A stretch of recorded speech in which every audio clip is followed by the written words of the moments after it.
The blue line at the bottom is also tied to that as well too. And then the green line is just kind of a percentage of load factor or percentage of city load between that. So the property we're talking about is one of the transformers on the Anchor property on the west side of town. And this is just one of the transformers that's on their site. So as you can see, over that week-long period, they were kind of in that 400 to 450 kilowatt or 0.4 to 0.45 megawatts of load on the week for the week. Of course, that goes up and down based on what they've got going on for shifts or cleanings and things like that as well too. So, of course, you can also tell that over the weekend they kind of ramp down for. There's really not a process going on there as well too. If you look at the orange line at the top here, you can see you kind of float up and down, which is very common in most cities, most utilities. It looks very similar at FPS as well too. You can see at the top of the week or on Monday, you got to about 4.75 megawatts. So, reflectively, this commercial customer or industrial customer of yours is roughly about 10% of your load.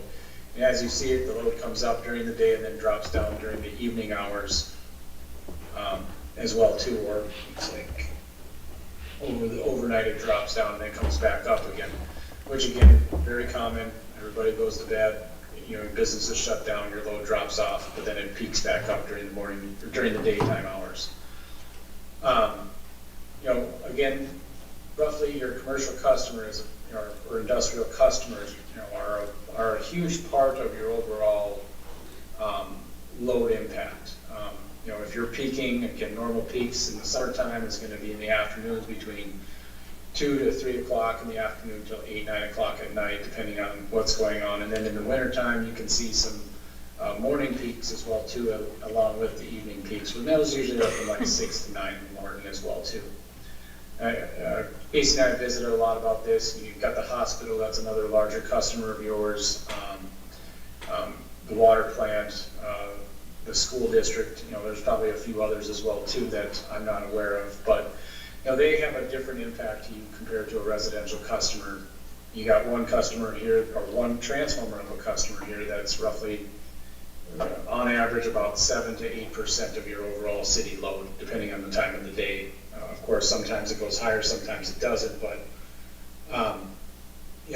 as you're working through the process, and Casey and I've had some good discussions on this, you're looking at doing your rate studies and rate impacts and looking at whether or not you want to incorporate demand into your rate structure instead of just having a kilowatt hour rate for everybody.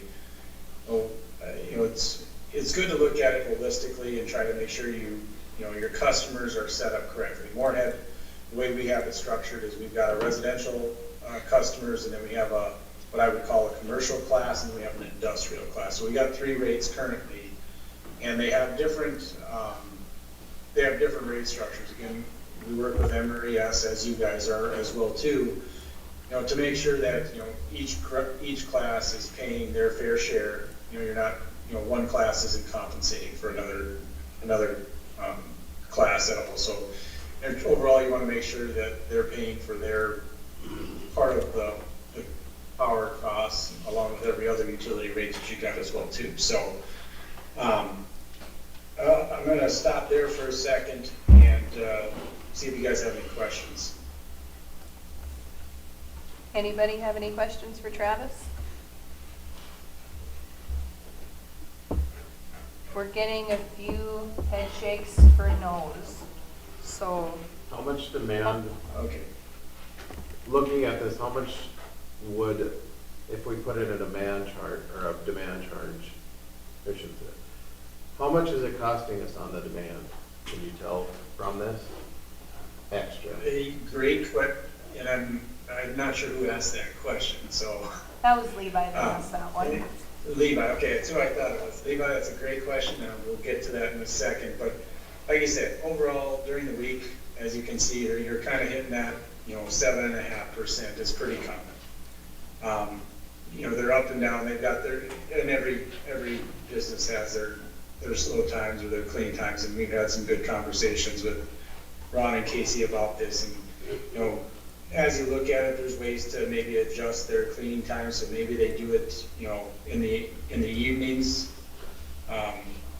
throughout the year instead of overnight, but maybe that doesn't work well for their operations. Again, you gotta be somewhat, amenable to what their needs are. I'm sure they have a short shift overnight if possible, so. So Levi, you asked a fantastic question. I'm gonna switch and share another screen here, so give me just a second. And I wouldn't say overall you're not losing any money, it's just kind of the way it's structured. So again, I pulled your information off your rate brochure on your website, and I visited with Casey, and I did some averages. I'm not gonna say they're perfect. Your energy charge, which is your kilowatt hour rate, is about, I used 1,000 just for simple math. Moorhead's average is about 850 kilowatts for a residential home. Again, we've got a lot of apartments in town, so that reduces that average. Using Anchor again on this side, we figured out their demand at that period of time was 405, roughly. And then the energy charge was 140,000 kilowatt hours. So I put your customer rate charge in, which is the $20 here and here. And then I did take your kilowatt hour rate for residential and commercial, and it's 0.095 and 0.085. Again, nothing uncommon there. You'll see that NPS does it somewhat similarly, but we have a larger gap or delta between those two. Total kilowatt hours in dollars is 95 for the residential, roughly 11,900. The total customer bill, that's for 1 month, and I should say this is for 1 month, is $115. Your commercial electric bill is $11,920. I apologize, I did this pretty quickly and I did put dollar signs in it. So what I did is I took the 1,000 for the residential and the energy demand for acre, just basically put it into MPS's structure. Not saying it's right. Again, you'll have to work with MRES to figure out what your rate structure needs to be. Our customer charge on the residential side is $16.60. Commercial is $60. Reasoning for that is the commercial meters, because they're three-phase, most of the time they're CT metered, those are out more expensive meters, so we have a different rate for those two because of the cost between them. So just educational information there for you. So more public service, we have a summer rate, and then we have a winter, spring, and fall rate. And we're continually looking at this. Again, we might look at more rates down the road. Currently, we're not looking at it, but so our summer kilowatt hour rate for residential is $10 or 10.7 cents per kilowatt hour. The winter, winter, fall, and spring is 9.1 cents per kilowatt hour. So I took your summer cost, your winter cost, and then winter, fall, and spring, just kind of totalizing those, and then I basically got you an average monthly bill for throughout the year. That comes to be $111.60. So very close between your guys' rate and ours. Again, minor tweaks here or there, those really will play into that, and MRES can help you with that as well too. On the commercial side, though, you can see that we've got a lot lower energy rate, or kilowatt hour rate, compared to what you guys have. Roughly about 5 cents, or excuse me, yeah, a little bit less than 5 cents. Demand, again, our summer demand charge, we charge $21.95 dollars per kilowatt hour, or kilowatt, excuse me. Winter, we drop that down because a lot of it ties into cost and MRES's rate structure that we have for that. Winter, of course, is $18.67. And typically right now with winter, we have spring and fall included in that. There's actually, on the purchase power side, it's a little different from that. So So your summer total demand and kilowatt hours combined. So we're taking the 405 on the demand, the energy charge, timesing that, and the demand charge. So we get on a monthly, just a monthly basis, and this was August, so this is perfect for that. It's $13,971.75. You can see the variation there of about, roughly about $2,000 a month is the difference between the two. If you include your winter, of course, that's a little bit lower. Again, I kind of averaged them to kind of give you an averaged annual bill for those, and that comes to $13,000. So you're not too far off. However, you're not collecting information. And what really happens is in your summer and winter periods of time, so December, January, February, June, July, August, those are when MRES has really, their demand charges are a lot higher than their fall and their spring, and they'll agree to that as well too. And so that's where really when that, say you've got a customer that's turning a bunch of motors on, or blowers, or fans, or welding machines, you name it, those have a huge impact on your demand charge because they turn on and they add a lot of load to your system. And so that's when the city of Hillsboro is going to see an impact on their purchase power bill from MRES. Again, your WAPA bill, it's more, I don't want to say this, more cost effective than the MRES portion of the bill. However, you got to have supplemental power, and MRES does a really good job of keeping the rates lower than a lot of their comparables in that joint action agency area. So you got to be concerned about the fall and the spring are less of issues, but your demands can be very, very heavily impacted in the summer and the summer and the winter periods of time. Now, if I'm correct, if I remember what Casey told me, I said, you've got gas in town, but you do have a lot of electric heat load, and that does play a huge factor into your costs as well, too. So overall, you're talking, again, we're looking at one transformer for one customer in town, and it's, it could have a $2,000 impact in the summer months, and it could have a few $100s in those winter, spring, and fall. For your charges as the city of Hillsboro now, that has another impact with MRES and their purchase power costs.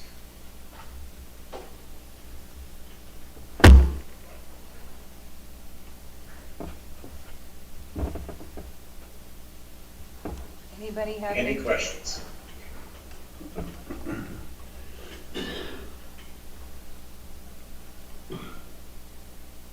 I'm not seeing any. Anybody have any questions for Travis tonight? I think you answered everything they had questions on.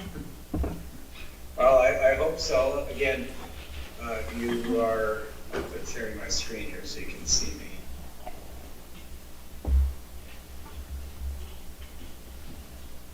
That's not my computer. All right. Again, MRES does a really good job with their rate studies and stuff like that. And I know you guys have the Canon, is it Canon? Eaton? Cooper, Or Eaton, there you go. Cooper, Canon, Eaton, they're all the same company to me. You've got Eaton in town, my understanding, and I gotta confirm this and get some information back to Casey, is that you have the meters in town already, or most of them are installed already. You might already be able to pull that demand information, and that's one thing Casey and I are going to talk to Brad from MRES about, is you've got it. Casey's told me you guys are moving forward with the new billing software as well too, and that will help you collect that data and help make sure you put a rate structure in. Again, like I said earlier, overall goal is to make sure that each class pays their fair share, and that's what you really got to work towards. You don't want, the residents paying, the residential homeowners paying for costs that maybe it should be put on the commercial or industrial space as well too. So again, we can do more of this, but MRES does a really good job of looking at everything holistically and tries to come up with some common grounds. And if you've got some questions or concerns yet, they're able to answer them. you got questions, I'm more than willing to come in and help out, answer more questions as well too. Awesome. Anything So, else for Travis? Thank you again tonight. Thank you. Thank you. Thanks, Travis. Thanks, Travis. All right, appreciate it, everybody. Have a good night. You too. See you. Bye-bye. Paul, do you have anything else? That's all. Okay. Planning and zoning met. The first thing that they talked about was that they looked at the recreational vehicle ordinance and the concern for the parking and thought that that's not the place for it to go into, or nor show what they were looking at. They're looking at more of the planning and zoning aspect of it. That's more of parking enforcement of where a trailer is being parked. And so they feel that that would have to be changed in another part of the ordinances.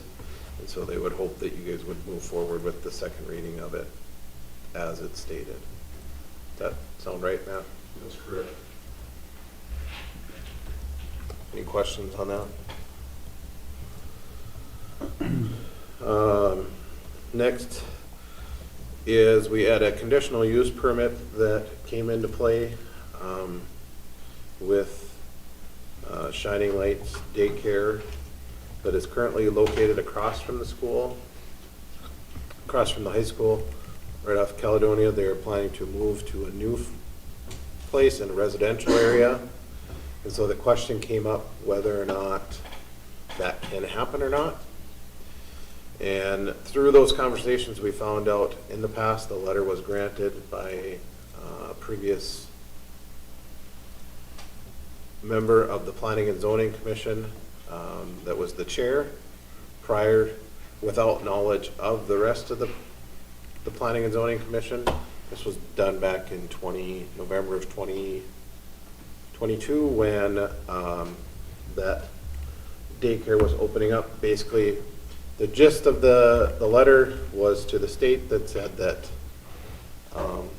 that residence is in an R2 and therefore it is allowed to have a daycare facility there, which that letter was incorrect. That is an R1 zone, not R2, which would restrict to home businesses, like a home daycare, but this business is not being run as a home. The only thing in that house would be home daycare.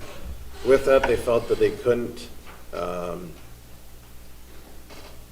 deny it based on this, but we want to do better as we move forward. So with the conditional use permit that you guys would grant, this is a one-time thing. If this business wanted to move anywhere else, or if it changed hands, they would have to come back and try to get approval. So with that, if you're okay, unless you have questions, I need approval to give a conditional use permit for the daycare facility at 707. That's the new. That's the new, yep. Let me double check. First Avenue Northeast, but it's 70, I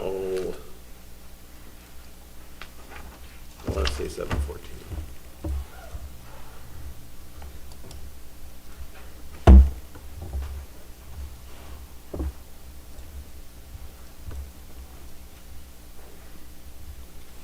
What was the name of this one? Shining, you said Shining? It's the same business. They're planning to move. So does that mean that 716 First Avenue. they have to have approval in the future on this conditional use permit if they want to ever move that house to somewhere else again? Mhm. Is what you're saying? And then it should have been R1, It is R1 currently, okay? but the letter that was written to them granting them the ability to use it wasn't actually wrote as an R2, which was not. R1 doesn't allow businesses inside residential areas except for hospitals, schools, clinics, and their likes. Where R2 granted for Do you remember what the wording was on the last? No, I can't, not offhand. But would have allowed it.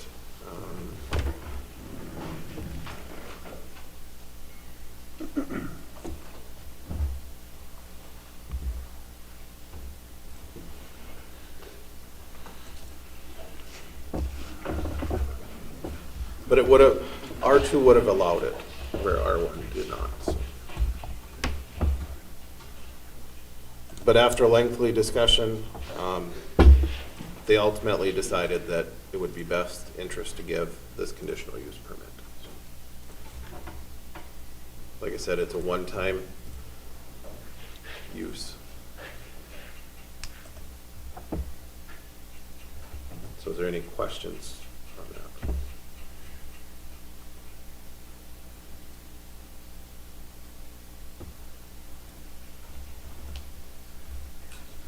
Is there any, are we gonna put any year limit on this? Did it, The year limit would be the length of the business, so if the business ever changed hands or wanted to move, that's the end of the conditional use permit. is it currently like an LLC or do we know that? We don't, but we can look into that. But in the letter, once this is approved, JR and I will give them, it would basically state that. Because if it's a separate entity about an LLC, does that really effectively end that company? It's called change of hands, would that matter?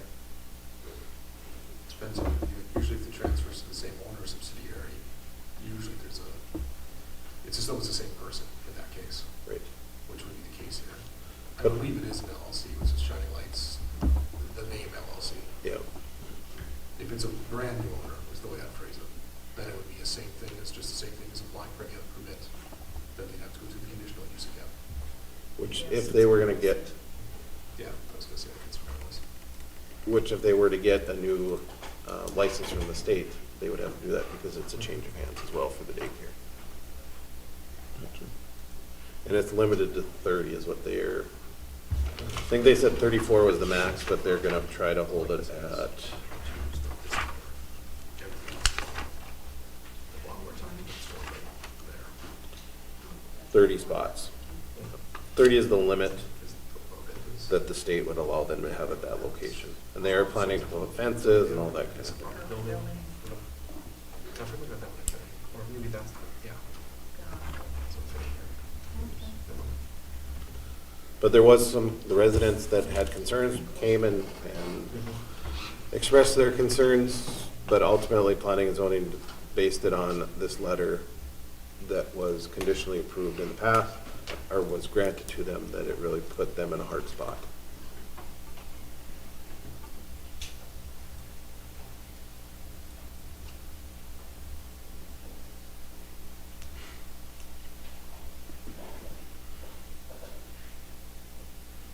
I'll make a motion to approve the conditional use permit for the daycare, Shining Lights, at 716 First Street Northeast, First Avenue. First Avenue, you said? Is there a second?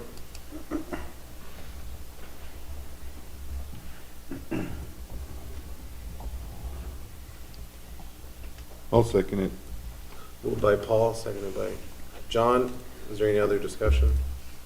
I'll just say one thing, it may, in some people's eyes, it may not be ideal, but if you were in Hillsboro in the last 60 years, there's always been a 5 or 10-year span here and there where daycare has been, non-existent.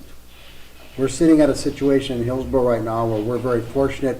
We have a lot of daycare facilities, and whenever something comes up, as far as I'm concerned, when it comes to daycares, we have to do our best to accommodate them within the regulations, because if you're a young parent and you're looking for daycare, I'll use an example, maybe 10, 12 years ago, we actually had people moving out of Hillsboro because they could not get daycare. It wasn't a mass exodus, but there were people that couldn't get daycare, and they were looking to move. So if you've ever experienced that and listen to parents that have concerns about that, you'll see why it's so important to stay on top of every opportunity you can when it comes to daycare. So that's just my 2 cents on that, because daycare is huge. and it's been for many years issues, so. We're lucky. So. We're lucky that we have people like Dara and other ones that are willing to take up this Right. task. And just for clarification, they're not adding another facility, they're just moving so they can expand. And I'll agree with everything Paul said, you know, recently being a parent myself, fortunate that we didn't have to do daycare, but, you know, talking to other younger people around town, it definitely was a concern for many people trying to find it.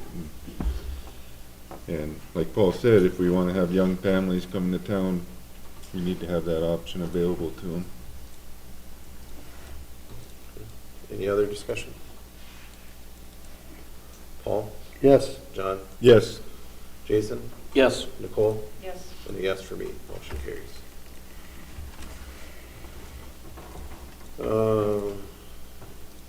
On the BC beautification side, there was a motion, heard the concerns from the commission on the, as far as the cleanup issues, and so they moved to have those things come back to the city commission, and they would focus more on the beautification side of that committee.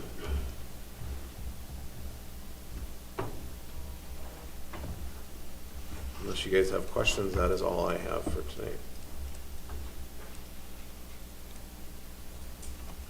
Okay. JR, do you have anything? Just the agenda. Okay. Casey? I have a few things. Per the last meeting to-do list, Molly will check the armory for necessary cleaning after events. She's fine doing that.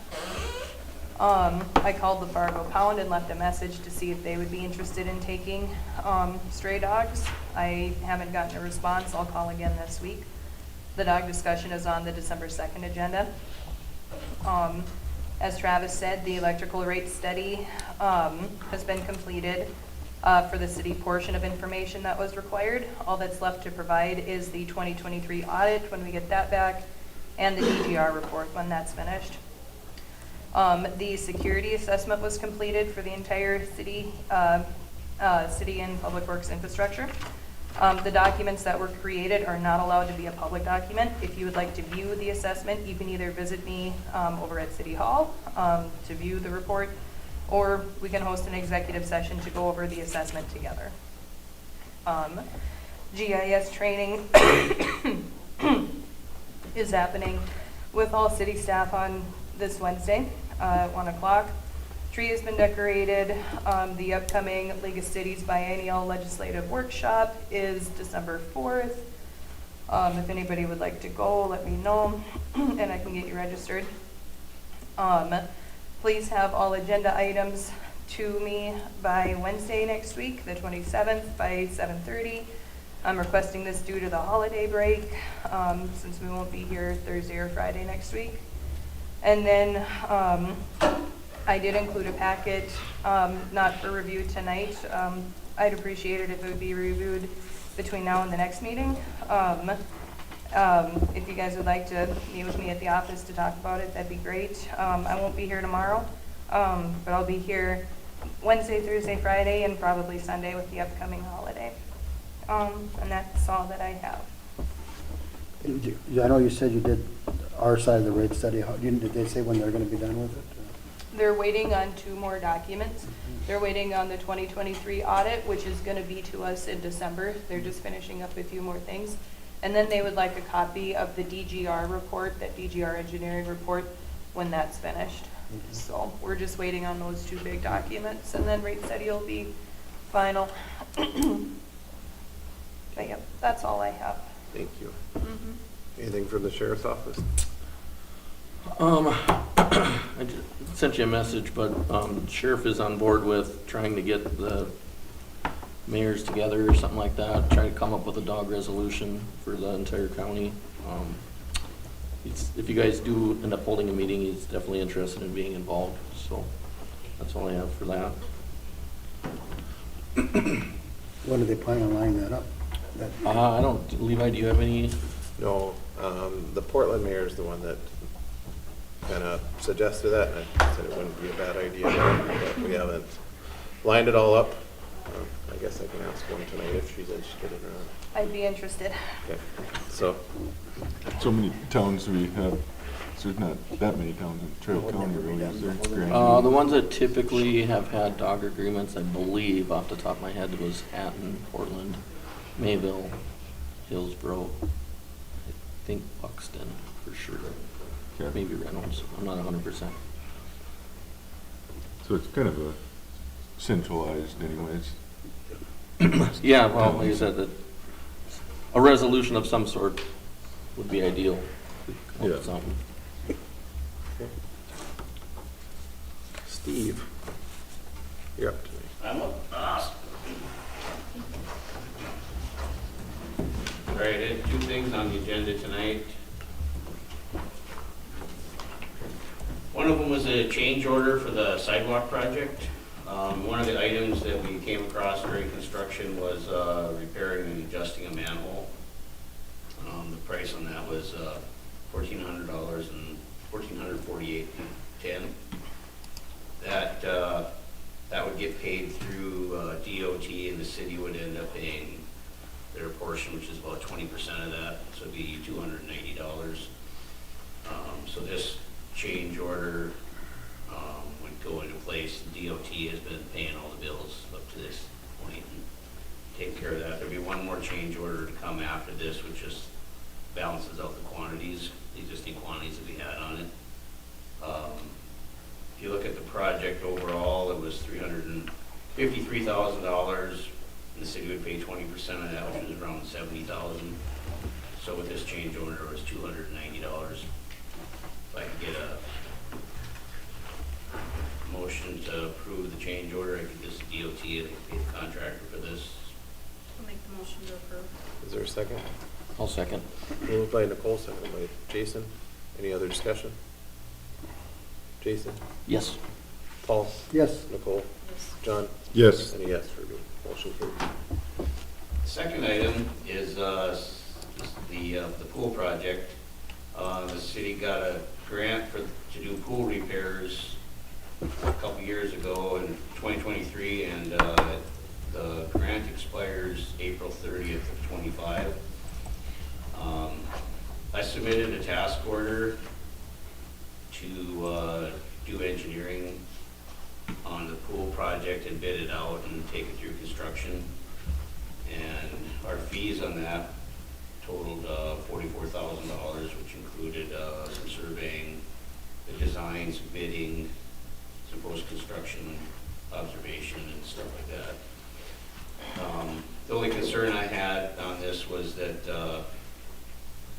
if you guys want to move forward with the pool repairs, it was a grant for $300,000, or $150,000 is what they would pay. It's a 50% match. So the city would invest up to $150,000, and the park grant would pay the other $150,000. But if you're going to approve this task order, I recommend approving the task order subject to getting the grant extended, because with the extension of with the current grant running out in April, we wouldn't be able to get it designed and constructed by April.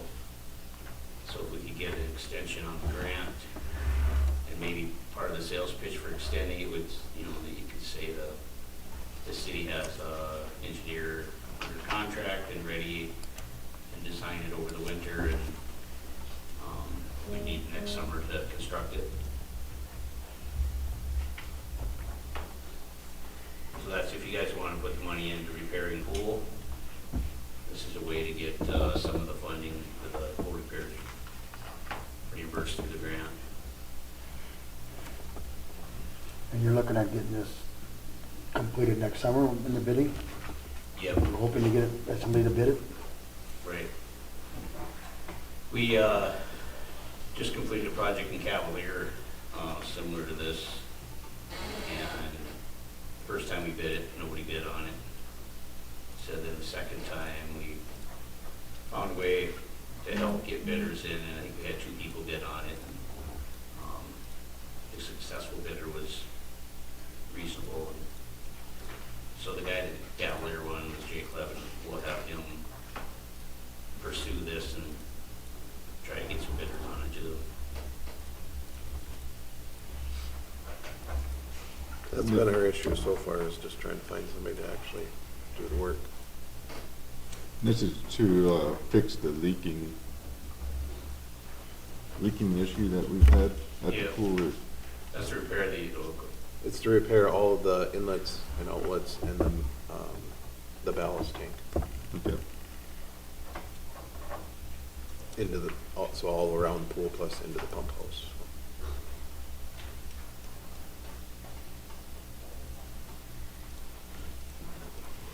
Does it deal anything with the little pool? Yes, it does. So that would be working? Should.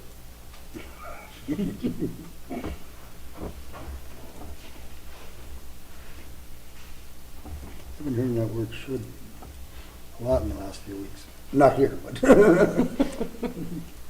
If they do it right, it should, yes. I'll make the motion to move forward. Is there a second?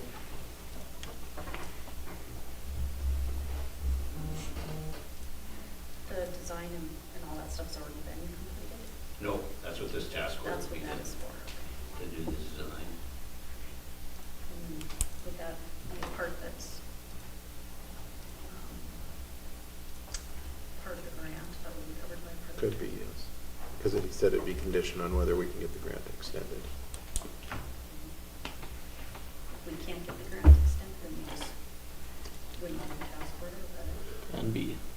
Then we go back to Plan Z, I think we're at now. All right, I'll second. Moved by Jason, seconded by Nicole. Is there any other discussion? Where's the money gonna come from if it does get extended? I think originally we were talking out of one of the sales taxes to originally fund it.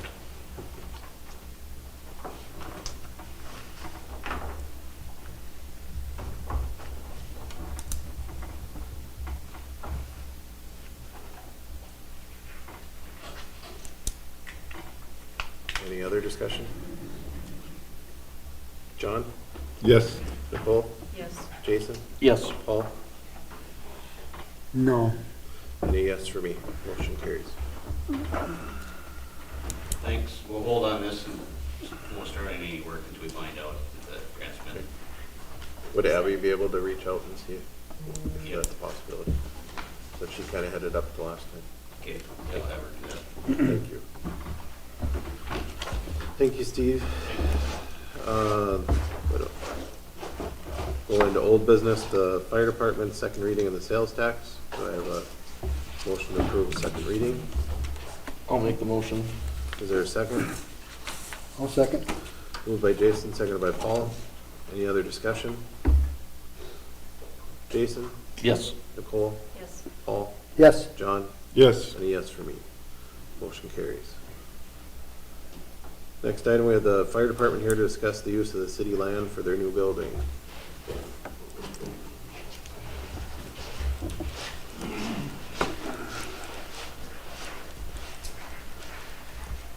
Good evening. So as we discussed before at a previous meeting, we're still looking at the south side of the Armory lots. We need to discuss with you, we spoke briefly with JR about how we would go about transferring that land to the department. JR, did you have a chance to look through that?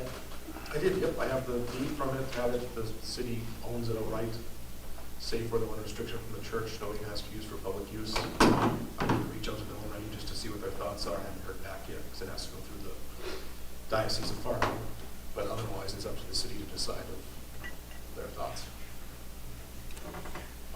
So the initial plans is the building would be facing towards the south on, do you know that road? Post road. On the post road? Yeah, and then then there'd be bays facing going to the west. So the ambulance would go, exit onto to the west, fire department would exit to the south. And we're currently looking at a 80-foot drop. Building? Like, Oh, 80 feet by 220. I believe on the drawing, we'll need from the center of the ditch on the south side, 160 feet going to the north, and that'll give us a 10-foot buffer from the edge of our building. we already started initial discussions with Sanford. We've started a letter of an intent with them. It's currently getting drafted. There'll be a negotiation phase after that is drafted and brought to their legal team. So right now we have two sets of blueprints, initial blueprints. One would be a building with Sanford and one would be without. With them, they did bring up the discussion of moving the helipad towards our building. We didn't really discuss what would happen with the old helipad or if that concrete could be used for something else. Basically, as of now, that's not in any plan, that's not, we're focusing on the building, and then at some later point, we kind of told them that'd be at their expense if the city allowed to move it, however, but I think there's other alternatives that, in my mind, that's kind of wasting money, but that's up to, that's for future worries. So now after the second reading and the sales tax in place, we're starting, well, we need to figure out first which building we're going to be going with, and then after that, we're going to start into the phase of getting financing for that building. So building 1 or 2 would be the same amount of land request. Correct. Yeah. So we're coming before you today to ask for the transfer of that land. You're going from the center of the ditch on the south side? Yeah, that's, I guess that's what the plans, how they read, I guess, so wherever the property line is. And you're gonna go 160 feet to the north. Yeah, and that would give about a 10-foot buffer.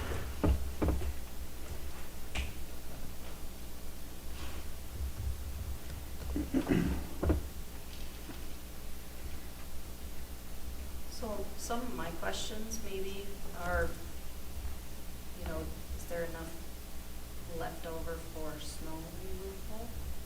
I mean, where are we putting our snow?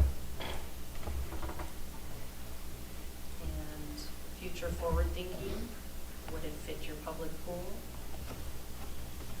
You'll have to find some place to put snow, I guess, so. Is that the only, is that the only location we've been putting snow? No.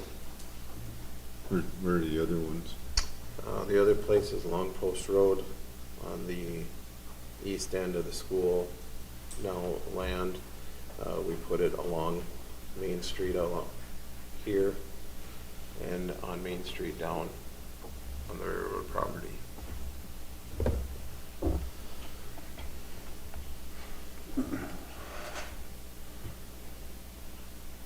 And 160 feet, that takes up quite a bit of what we do use, because we use almost all of that for snow. My suggestion is it's not a no, but we need to secure some other spots first before we give the complete blessing on this. You said 160 feet from the south ditch, right? Correct. Okay. What about down in the park? It's not our property. Just asking questions.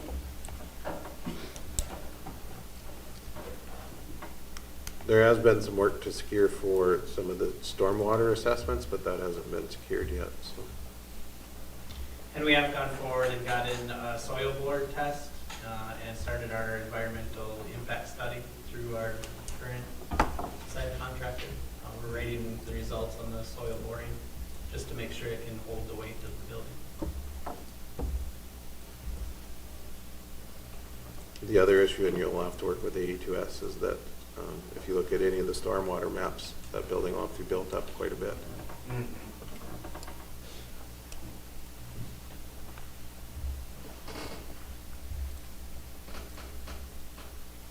Do you guys foresee at all any issues with the amount of traffic that's on 81 as far as like the beat workers coming through and stuff? you guys foresee? No, any no issues more with than, currently, I guess.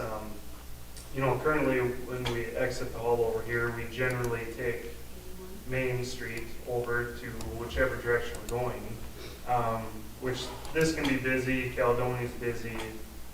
I guess I don't foresee, especially there's a lot less traffic coming from the south than there once was during those peak times. And, you know, harvest and beets in general is a short term. The other advantage is we have to get firemen to the fire hall. And the location it's at right now, we're driving through the city and sometimes at a higher rate of speed just to get there quickly. I just And- worry sometimes about, they come flying through there. You know, Yeah. that 24/7 beet harvest comes flying through there. And so that's my only concern, is maybe potentially having some kind of lights or something that is gonna have to stop that traffic at a time or something so that you guys can get. They have the lights are on top of their trucks. Well, yeah, but have you met some of these That's what I people thought. drivers? So with They're with the setback and with the driveway, we need a pretty large driveway to be able to turn our vehicle around. Plus, there's a driveway for the ambulance exiting onto 81, so the area around the corner would be wide open to be able to see, as Jason pointed out. Have you got permission from the state to go on to 81 that way? So that, they're working on that. I guess that's not, that portion of it is not guaranteed right now, but they have a lot of faith in being able to do it. They have faith in that. they said they've done it before, so they know what they're in for, and they decided to continue the design. I talked to DOT about access along there. They said they weren't opposed to putting an access on 81. They just wanted to make sure that it was planned and organized where you didn't have just you know, a wide entrance and then the pool right next to it has a wide entrance. So they make sure that there was actual some limited entrances along there. And with your fire going out to the south, that's gonna be a lot better because you could have a wider entrance on the post road and you can get multiple vehicles lined up. Yep. Then ultimately, we'll have an emergency building should there be a natural disaster, place for people to go. Plus, we'll be next to the armory where all the cots are. If there's a time where we need to hold people up, it's just advantage where the location is.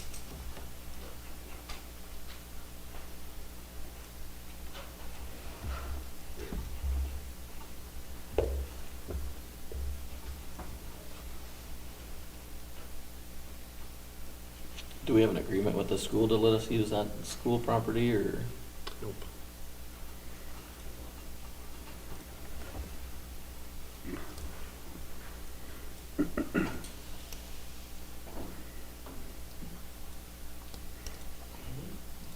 JR, you said there is a transfer ready? Yeah, we have, on that drawing, there is enough room to go behind that building.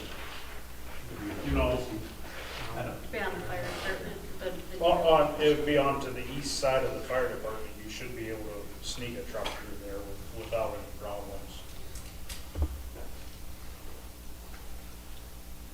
You mean to dump it in there? That's To not, dump, yeah. that's not the issue, They're it's just having a space. physical amount of space. Yeah. Yeah, when we look at that, we'd have to pull that drawing up again for the school. That's what I'm doing. 160 feet, I don't recall what our discussion was when we talked to the city last time to show intent of potentially having this property. We could review that again, but the 160 feet allows us that longer driveway for emergency response vehicles. And I'm not opposed, it's just we need to figure out what's best for the city as well. If we give it up and then we're stuck with. Can you not come in from the north? Is that what you're trying to tell?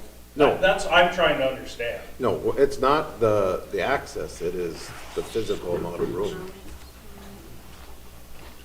Because on a heavy year, we pack it from, Right, yep. it is completely packed in there with snow. Or we end up pushing it up and then that costs us more money. Like everything.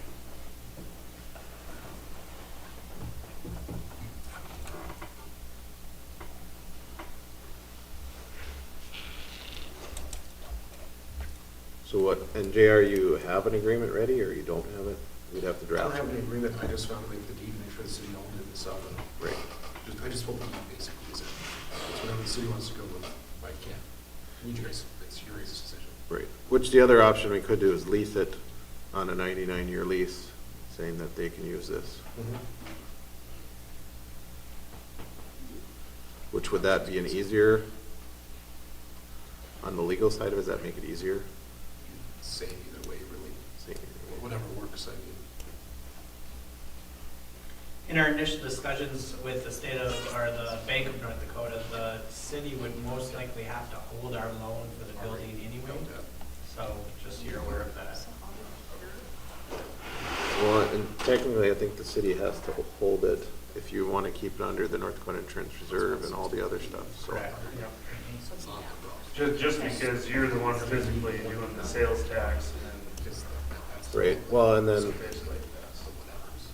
you're two separate entities, it's the Hillsboro City Fire Department and the fire group yourselves, so.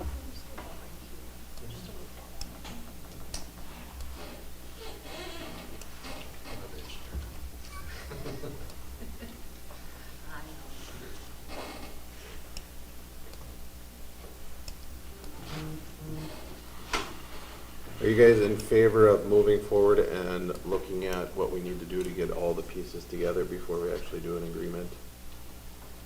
That might be a better option.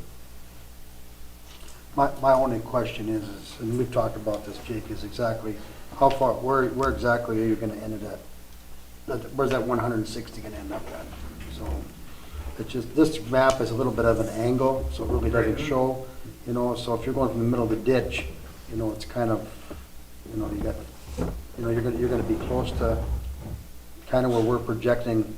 I can show you this, this is kind of one of the latest ones we've got. It's just kind of a rough of where it would be down there, you know. So obviously, if we moved it further, you know, we have room to move and everything, but this also. What's this measurement too, do you know? These are 50 feet. Okay. So you got 50, 50, and see, you got, so it just depends on where, if this is the center of the ditch here, this is the road, Yeah. you know, you would probably have, you know, I don't know if you'd have 70 feet there. These look, Right. this looks a lot wider between here and there, so, but it would just be, and not that, And this is your final plan, No, what no, you're kind of no, going no, with, or no. what you would be? no, not even close, Right. no. So, but it's just, our thing is we need to know where you're at. We just see that this is, you know, this is where we're going to, because if you end up taking 10 feet and then 20 feet or whatever it might be, then we have to adjust everything as far as ours. So it's just for us, moving forward, we're just gonna want that firm spot of where exactly, you know. I'd hate to, you know, down, you get into this deeper and you find out, well, now you need 170 feet, you know, and then we got, you know, not that it can't be arranged, it just complicates things and everything, so. but- 160 feet was defined Those for our maps, drawings. yeah. That's what we would need. That's not a estimate That's at a this point. concrete number. Mhm.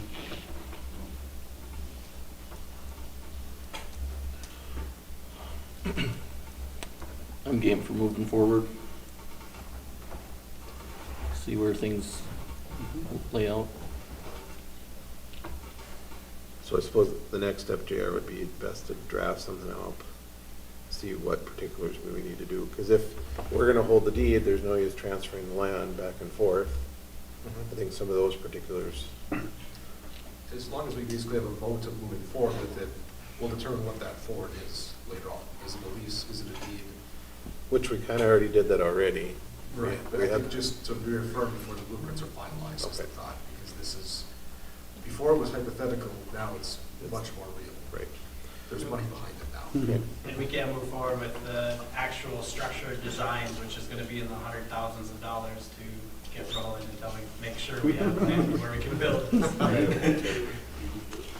We're trying to think forward here and put everybody's best interest at it is what we're trying to do. Because we know there's plans for a pool and there's plans for everybody else, but, you know, ours is kind of real. Now that we have money and. It would have been a lot everything. cheaper and a lot less pages if we didn't have to follow the century code, but Right. as soon as we do. So the next month or two, we're pushing ahead pretty quickly here. As long as we keep this moving with the city, then we can act and put some of these purchase orders together with Dietrich, who's gonna build with us, or bid it out. looking for a timeline, we could even start this summer with a completion date of summer 26.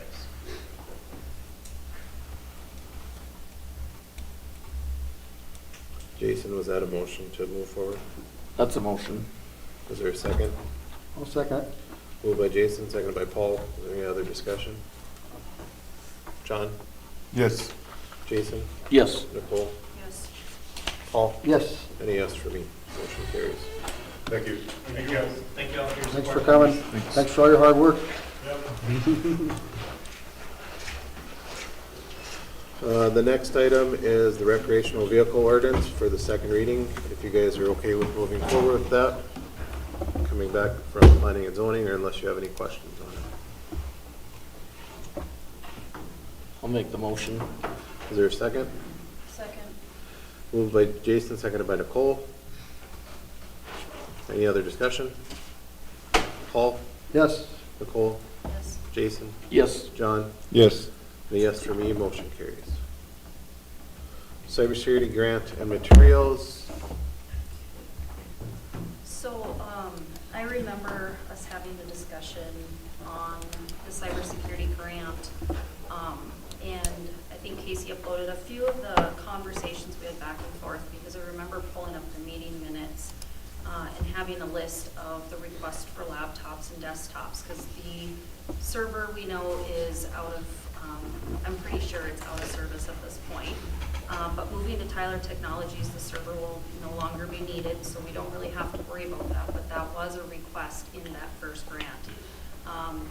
With that, the grant came out higher than we projected. So in the second grant, the request was also for the server, laptops, desktops, but also with the keyless entries and cameras. And so I just kind of wanted to know, where we were sitting with all of this and what we can or can't do. So 2022, we did receive a grant award of $12,500. And then in 2023, we applied for the updated cost of that server, laptops, desktops, keyless entry cameras, the managed IT services, and then some of the different programs when they wrote the grant were required, which was free for us anyway. We did receive funds for that as well. We got, looks like applied for was $160,975, approved for $28,500. There was a third grant for this, which was the last one. That was due by 5 p.m. today, which was also, again, requested for the same things. So why was it requested for the same things? Because I couldn't wrap my head around what these three things were and what the awards were for. They don't tend to look at, the committee that approves these grants don't tend to look at hardware as a cybersecurity type of thing. They just consider it, it's end of life, it's going to need replacement regardless. It's not anything really to do with security itself. So what they've done is they did apply again for the same stuff. Round 1 and round 2 were heavily applied for and awarded out. Really where we're sitting right now on this third one is they're going to put all this back in, request it again, see if we can get awards. So we've been granted money. We can see how much we might be granted for this November 18th one. But none of this is guaranteed because it is hardware. So if there's things that you guys can think of that they might need to change the scope on, try to think of things that would be cybersecurity wise that would be covered. Otherwise, the best we can do is hope that if we purchase these items that they will be covered under some of these funds. But that was kind of the whole discussion in a nutshell was what were we awarded for, what can we use it for, because we've had to change the scope because it doesn't cover the hardware, the laptops and desktops. But the office is definitely out of shelf life on their PCs. So looking to 2025, they're definitely going to need new laptops and things like that. So the push was, I just wanted to know where we stood with this, so I just reached out and had conversations with them regarding this of trying to see if we could get some of this covered under here. That's basically where we're sitting right now, so we might have to look towards hopefully getting these covered with that, but also discussions on the keyless entries and security cameras and things like that. You guys probably saw the posting about the dump and about the amount of activity that goes on over there when nobody's there, which is making it difficult for the city staff. So at some point, if it's not covered under here, we're still going to have to probably look at cameras and keyless entries and things like that. But I wanted to do some digging into what this was, because it's on a 5-year thing. So the 2022 funds will be up in 2026, I want to say, and then 27 and 28. So we have a little bit of time, but I just wanted to throw this out here for kind of you to think about. There we go, thank you. So it's up in 27, 28, and 29 for those 3 years. So we've had money awarded for this already, but why aren't we using it? That was a question I had. I believe they had to redo the scope. But it was from- the change of scope, yeah. Yeah. Yeah, Why didn't they do that? they had to wait for something, I don't know that they were able to do it yet. We had to wait for that assessment that we did. Yep, there was an assessment that the Casey and the city staff did for what was It was needed. security assessment that I talked about in my report. Which I would suggest you guys look at that. There's a lot of things in there that need to get done. So we basically really need to think about moving into 2025, what, if there's anything out of that change of scope, what that is then. That could potentially be covered under that grant. And I can look into, that was one of the questions I had today was, what is in the scope then? Because the stuff that we keep requesting obviously is not in the scope in my mind otherwise. But they said what they do is some of these other scopes are huge, like the server was a huge thing. Like if we would have needed the server, that would have potentially been within scope. But now moving to Tyler, we don't need the servers. Now we have to change the scope again, which was end of life on laptops and desktops. But found out that's hardware components, now we gotta change the scope. So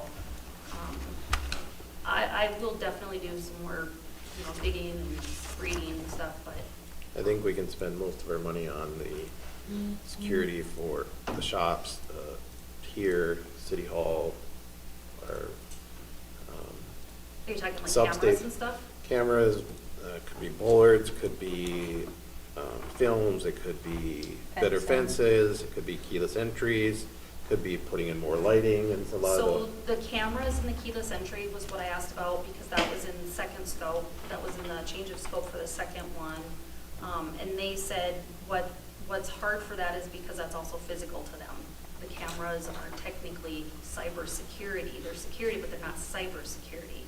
And so Ben, when he wrote this last one today, he said he's going to kind of curve a little bit of the wording to hopefully be able to have that as a coverage under there. So we'll find out what that is, but it's been a little difficult getting some of these physical, like those keyless entries and cameras under there. they want more training, software. Yeah, they want compliance. like hardcore, like what is this cybersecurity wise? And for me, I'm like, well, who do I need to argue with about this? Because, end of life, yeah, it is hardware, but when you're in end of life, if you can't upgrade your PCs, you're now vulnerable, which is a cybersecurity threat. So for me, I could argue this day in and day out, but But they see that as a day-to-day or a daily operation. use of, yeah. So I just wanted to kind of bring this back up and refresh it and just in case you guys can think of anything that I missed out of what the change of scope was or is or what we could potentially use it for, so. Who's responsible for making sure all this is moving forward on a, Ben's managing the grant. Ben is managing the grant. I don't know anything more than that. As far as the server goes, wasn't that other one, I mean, I know it's changing from Banyan, but we're still gonna need a server of some sort, right? We have, most of the stuff, once it gets mitigated, can go all on, we're on the government cloud for our Microsoft, Right. so it's a little bit more secure. Hence why we went that route, so that we could move things over to there. And I did talk to Jay quickly last week about the fence and things like that, and they said they have actually revisited that and do not want to do the fence. So that one got removed from the request list. So. But I will definitely stay on it. I had talked with Casey and the staff and even Zach and Jay about visiting all the sites of all the laptops and desktops and things like that, because having one of these guys down is not good. So, I'll be doing that on a couple of my days off next month. We'll be visiting all the areas for all the equipment. We can have fresh inventory.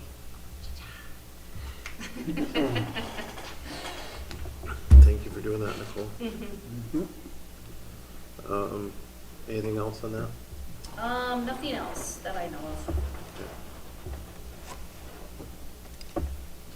I would like everybody to look at the assessment, so make sure you get it, and then hopefully in January we can have an executive session so we can go through what needs to be done.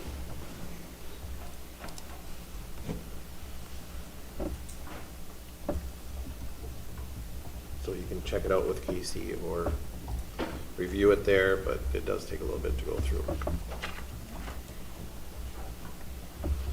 Next is the employee handbook and policy manual. Casey made all the amendments and changes on there. Unless there's questions, do you have a motion to approve? There was only one question. Paul had brought it up, and that's on the hiring procedure. So I tried to word Paul's request for hiring and Jason's request for hiring as best as I could on page 13. Jason's request for hiring is that all hiring will consist of a 5-member board, including the auditor, 2 commissioners, one of which holds the portfolio for the employees being hired, and 2 public works superintendents. Paul's request for hiring is that all hiring procedures will be conducted on a case-by-case basis and decided upon by the city commission for each hiring. The reason being that each position requires a different level of expertise, and those in supervisory roles should determine the best route of action when hiring. That was the only question that I had on what you wanted to do with that page. And my reasoning behind that is a couple things. One is the council changes pretty regularly, and what we think might be a way to do it, the next one might not, so then we're changing it again. I think for probably 80% or 70% of the hiring, the way Jason has it, will probably work. But how far down are we going to go? Do we include part-time help? I would want, if we were hiring an auditor or even somebody in public works to replace somebody, I would think you'd want more commissioners involved in that hiring process, especially an auditor. So I'm just thinking that we just, you know, if we determine at that point, okay, you know, we're hiring somebody to work under Jay, for example. You know, how much do we want to be involved when that's something that he can bring a recommendation to the council about, and then we approve it, or how involved we want to be. And I was just thinking, by doing this, okay, we have this opening, we determine this is how we're going to move forward with this opening, whether it's a lifeguard or whether it's an auditor, whether it's supervisor, because all them positions obviously require different levels of scrutiny. And I just thought that if you were to address that as they come along, then you have that in place. You know how you're going to go ahead with that planning process, with that hiring process. Because you could still, you know, in reality, you could do exactly what Jason says. If you're hiring a certain position, if you're hiring, you know, somebody to work under whatever, you could be using that as an example. What I'm saying, would that be something for hiring everybody? Would that cover everybody as a blanket?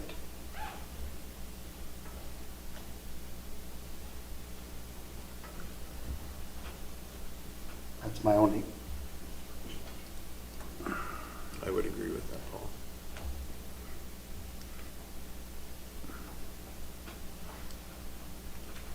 and I really look at it, like I said, because if I'm gone in 2 years or whatever, somebody else might have a whole complete different attitude about doing, how they want to hire a certain person.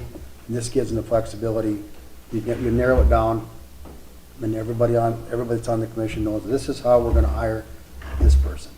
You know, because obviously a lifeguard, if Kathy's had the same lifeguard every year, well, you wouldn't be having a hiring process necessarily. She would just recommend that, or summer help, so.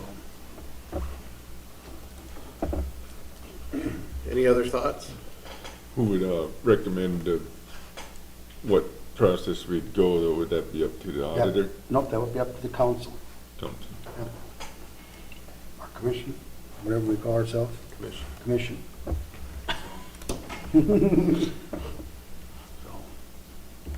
We would, I think we would probably start, depending upon what the hire is, for example, if we were replacing a supervisor, obviously the current supervisor and the personnel, they might come up with the plan, and then we tweak how they want to do it, if we wanted to at all. So, because like I said, the pool, kind of a different thing. Same way with Casey's office, they may have a different hiring process of who they want in that meeting versus, a summer employee or something like that. So, I sure hope we don't have to use this policy for a No. while unless it's summer help. I hope we don't have to use it for a long, long time either. So, but I'll make a motion to do that on request for hiring. And are you accepting the full policy manual with that? Yes, yep. Is there a second? I'll second. Moved by Paul, seconded by Jason. Is there any other discussion? John? Yes. Paul? Yes. Jason? Yes. Nicole? Yes. And a yes for me. Motion carries. Next item is under new business. We have the borough statute lodging tax discussion. I'll let JR take that. Oh, yes, as the chairperson of the Lodging Tax Solutions Committee, we did have a meeting, and we have decided that we would like to approve a grant request that we received. It would be a request for $2,500 to have the borough statue repaired and returned to its location. The lodging tax just makes a recommendation, it has to go through further confirmation by the city. So it was lodging tax and Bolton decision to believe this was a good idea to use those funds for, and we went for the city's approval for actual confirmation. So there's a grant received? Well, it's just the lodging tax money. I set it up as the chairman. We are a very small, limited group of little manpower of just making this. Other cities do this as well. Just, if you have something that you think will help the city, you talk to us and we'll give you money to do it, because we don't have time to do it. So that's how I set up as grants, and we've received a couple now. One went to the Trail Country Historical Society, one went to purchase pitching mounts for the Little Leaguers, Yep. something along those lines. Other things like that, that's what this was for. It's the lodging tax, so it's meant to be geared towards things that bring in, it's basically tourism. It's the purpose is to create something in your community that draws people in to do it. So Yep. when the requests come in, it's, what purpose does it serve? What do you need? How much was it for? But, with the borough statue, it's, it does bring people in, as long as you don't rip the ears off for good. I stole this actual grant funding method from the city of Mandan. Their application might look very similar to ours. So thank you to them. I'll make a motion to approve it. Is there a second? I'll second it. Moved by Paul, seconded by John. Is there any other discussion? Nicole? Yes. John? Yes. Paul? Yes. Jason? Yes. And I'm going to abstain from this vote. So that I submitted the grant part of. That's what I was asking. Thanks for doing I'm that. on the committee, Anyway. You wrote some words like yourself. so, yeah. All right, the next item is a request, I assume, from HEDC for the More at 104 billboard for a 3-year sponsor. And we did this before. must have been 3 years ago. Doesn't seem that long. So, as I put on my other hat, so many. So is this the billboard that's by Grand Forks? Yes, the Sheila- board of Yes. 104. Sheila just came to the office and asked for Okay. it. The renewal is up. Did the city pay for that though? Because HEDC No. paid for it. We The half paid and for it. half. Part of it. Oh, we did? Yeah. Okay. I'll put my, I don't know what happened where now. I thought HEDC had paid for all of that, I guess. Nope. Oh, okay. I will say, working up in Grand Forks, I do hear it a lot in meetings where everyone's like, oh, you're from Hillsboro, there's more at 104, so, or the cup of coffee. So it does get mentioned all the way up north anyway, so. There used to be one in Harwood, right? There's There's still still There is. still is, Okay. Yep, that that was one's the cup of good. coffee. So if you're not sure, that one is free, besides that they have to. Besides the wrap. They have to pay for the wrap, because there was some deal made back. And electricity. And electricity, which is To what I light would it. think. Um, But cheap. The one up there is a rented billboard, so. But I assume when you do a long-term, you get it much cheaper, so. It's not bad. I'm just- If not, do I have a motion that it would come out of the sales taxes generally we have taken it out of in the past? I'll make the motion.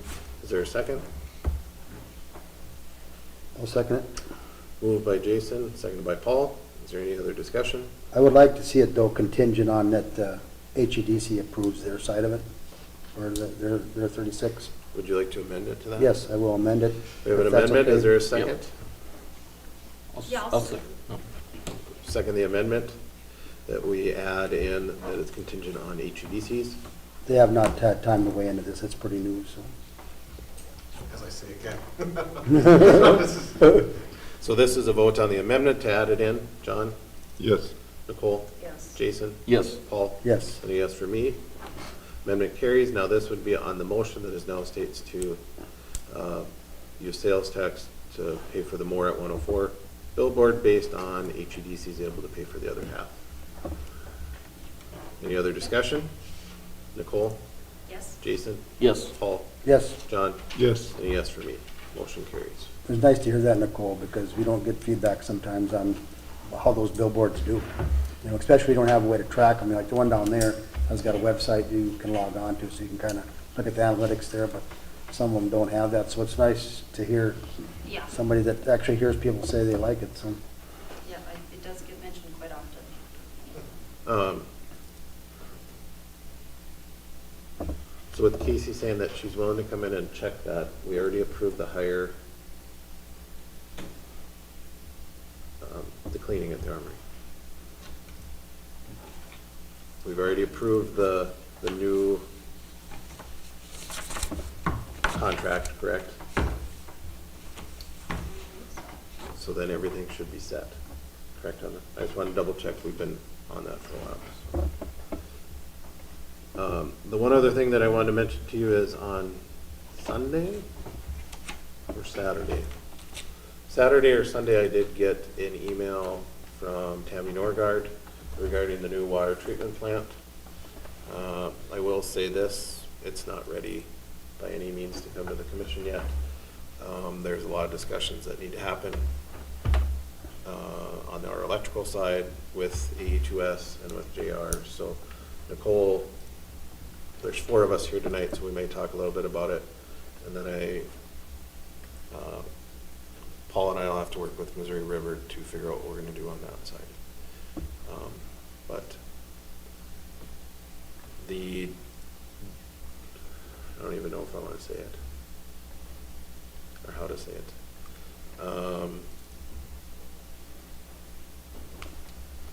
At this time, they are requesting a certain price for their electrical usage, and if they can't get it at that usage, they want to be able to go to NODAC. So there's some concern there, and we're looking into that. Ray, do you have anything for the commission tonight? All right, reminder that the offices, well, city services are still available, but all offices are closed on the 28th and 29th for Thanksgiving, unless there's a snow event, I assume, which that might happen next week. So. Is it really? Or no, it's this week. This week. This week. That'd be great. And it doesn't look like much. For rain right now, that snows tomorrow night. Yeah, Yeah. so. It can all melt, it can all melt. I don't know, 3 to 4 inches. It can all melt. Is there anything else for the good of the order? Otherwise, that clock is off, so don't look at that time. It's off by an hour. You got this. Oh, we got this. Okay, any other discussion? If not, do I have a motion to adjourn? Make a motion. Second? I second it. Moved by Nicole, seconded by John. All in favor, say aye. Aye. Meeting is adjourned.